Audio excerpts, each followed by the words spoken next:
Welcome to Points of Interest, a video series brought to you by the Investor Protection Clinic at Osgoode Hall Law School and sponsored by the Law Foundation of Ontario. A dramatic rise in do-it-yourself investing, or DIY investing, through order execution-only trading platforms, or OEO trading platforms, has led to a flurry of calls to Osgoode's Investor Protection Clinic and a caution to Canadian investors. Be aware of your limited recourse when you suffer investment losses due to technical issues or delayed trades. One of the first steps to opening an online account involves signing an agreement with the OEO firms. The process is deceptively simple.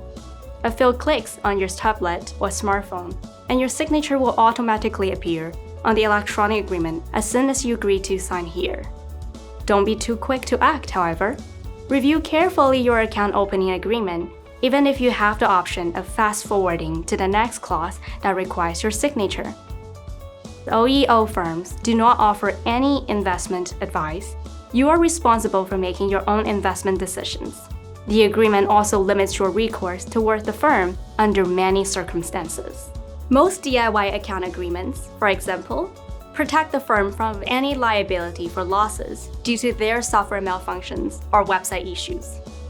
Similarly, they may not be held liable if you're unable to access their platform in time to place a trade, or if your loss results from customer service delays, client miscalculations, or losses due to communication failures.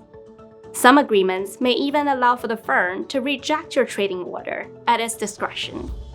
This sample account agreement shows how these limits may appear. In no event shall the OEO firm be liable to clients for any damages, expenses, lost profits, lost savings, loss of use, or other damages arising out of or in connection with the use of the trading technology, trading software, services, systems, and execution services pursuant to this agreement. It's also important to review the type of trading account you're opening, as account agreements will likely contain terms and conditions that are specific to certain account types. While it might be tempting to check all the boxes to finish the account opening process, you could mistakenly direct the firm to open a margin account on your behalf. If you're applying for a margin account, some terms and conditions may allow the firm to sell your investment holdings without notice if you do not meet the margin requirement. Without understanding the risks of trading on margin, you could owe large sums to the OEO firms.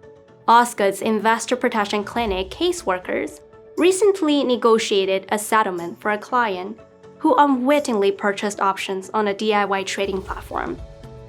It's relatively uncommon, however, for DIY investors to reach a settlement following an OEO loss. Online account opening certainly adds convenience to DIY trading. However, investors need to be fully aware of the terms and conditions that they are agreeing to before making investment decisions. The Investor Protection Clinic at Osgoode Hall Law School asks for investors who believe their investments have been mishandled and who cannot afford legal representation. The Investor Protection Clinic is the first clinic in Canada to offer free legal advice to retail investors. If you have any questions about the IPC's services, this episode, or any other episode in the Points of Interest series, please feel free to contact us.